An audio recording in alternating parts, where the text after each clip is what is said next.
Et salut à tous et bienvenue pour cette Schlag Review sur Lock and Key, que vous pouvez retrouver sur Netflix. Lock and Key, on a déjà fait une Schlag Review, il y aura une petite fiche là-haut, en haut à droite, sur la saison précédente, la saison 2. Donc voilà, donc une série que j'aime bien, parce que je trouve que la thématique est pas mal, et surtout c'est une adaptation d'un comics.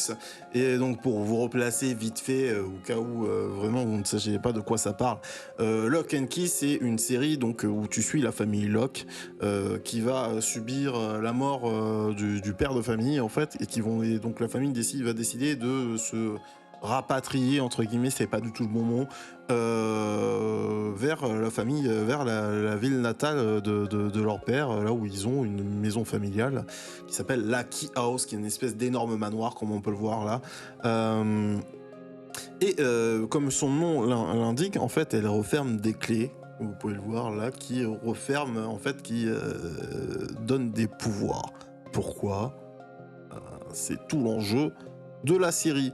Et donc voilà, et donc en fait, non, comme je vous dis, c'est quand même une série que j'apprécie, mais forcé de reconnaître, on va rentrer direct dans le vif du sujet, forcé de reconnaître que voilà, c'est une série,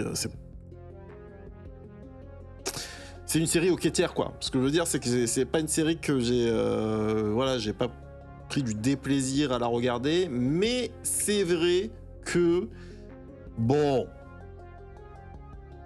ça casse pas non plus trois pattes à un canard, hein. Je crois en fait, si vous voulez, pour aller vraiment dans le vif du sujet, en fait, heureusement que ça s'arrête à la saison 3. En fait, je trouve qu'ils ont, en fait, si vous voulez, je pense que cette série avait, elle avait pour faveur le fait, tout le mystère autour, et en fait, quand le mystère finit par se déliter, entre guillemets, la série, elle a plus grand chose pour elle, en fait. Les histoires, voilà, parce que du coup, bon, comme tu suis une famille, il y a un fils et une fille, deux fils et une fille. Donc il y a un peu cette série, cet aspect un peu série d'adolescents et tout ça. Et ça, c'est pas non plus ce qui rend la série la plus intéressante, mais malgré tout, l'aspect adolescent se mêle avec les intrigues. C'est pas, il y a pas juste un aspect adolescent pour mettre des adolescents. Les adolescents sont au cœur de l'intrigue, rassurez-vous. Je trouve que ouais, à un moment, je pense que la série, et je sais pas ce que donne le comics parce que je l'ai pas lu, mais je pense qu'avec un pitch comme ça, il y aurait eu moyen que la série soit encore meilleure. Et c'est un peu en ça que je suis déçu. Voilà, comme je vous dis, j'ai quand même regardé. En fait, c'est pas que j'ai regardé la saison 3 avec plaisir, c'est que, ouais, comme je dis, si. C'est-à-dire que c'est pas une mauvaise série, mais ouais, ça commençait, voilà, je trouve qu'ils ont épuisé le filon, en fait, dans la saison 3. Donc c'est bien qu'elle s'arrête maintenant. Avant qu'elle décline véritablement en qualité, quoi. Ce que je veux dire par là, c'est que je pense qu'elle est, voilà, elle est sur un encéphalogramme plat de la médiocrité, mais pas dans le sens c'est mauvais, mais dans le sens où c'est moyen, en fait. Vous voyez ce que je veux dire ? C'est le sens normal. Médiocre, c'est le sens où c'est moyen, quoi. C'est pas que ça veut pas dire mauvais. Et voilà, elle est et tout le long, la saison 1, la saison 2, la saison 3, la saison est moyenne. Et je trouve pas que la saison 3 relève la barre. Et c'est pour ça que je vous dis, il était temps que ça se termine. Parce que, voilà.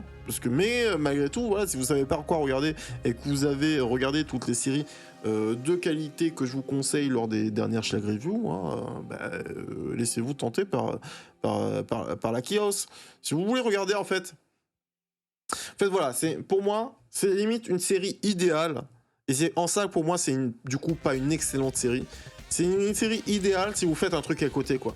Parce que, en fait, la série ne requiert pas que vous lui portez entièrement son attention pour qu'elle soit intéressante. Vous voyez ce que je veux dire ? Il y a des séries où c'est le cas. Là, c'est pas le cas. Donc, si vous voulez regarder une série où, voilà, un peu truc en faisant un truc à côté, je pense que c'est le genre de série idéale pour ça. Voilà. Donc une saison, voilà, donc une série en demi-teinte, une série hoquetière, pas une série mauvaise, mais pas une série excellente. Donc voilà, donc je Je dis pas que je vous la recommande pas, mais il y a quand même beaucoup de trucs à regarder qui sont mieux que ça. Hein. Donc voilà, on va clôturer cette lag review sur ça, vu que voilà, comme on rentre pas dans le spoil et tout ça, et que j'ai l'impression que je ne fais que me répéter depuis tout à l'heure, voilà, autant arrêter les frais nous aussi, comme la saison 3 de Lock and Key, quoi. Des bisous, on se retrouve très bientôt pour une nouvelle Shag Review sur des trucs pas très intéressants parce que là je les enchaîne toutes à la fois et que autant vous dire que là ce qui arrive c'est pas non plus excellent non plus, mais ça sait se regarder. Voilà, des bisous, on se retrouve très bientôt, bien sûr. N'hésitez pas à lâcher un pouce bleu, tout ça, ça me donne de la force et voilà, et ça me motive pour continuer quoi. Même s'il n'y a pas besoin de ça, mais c'est gratuit donc faites-le quoi, voilà, hein, c'est tout. Hein. Allez, à bientôt. Bon, à bientôt, j'arrive pas à envoyer JCVD.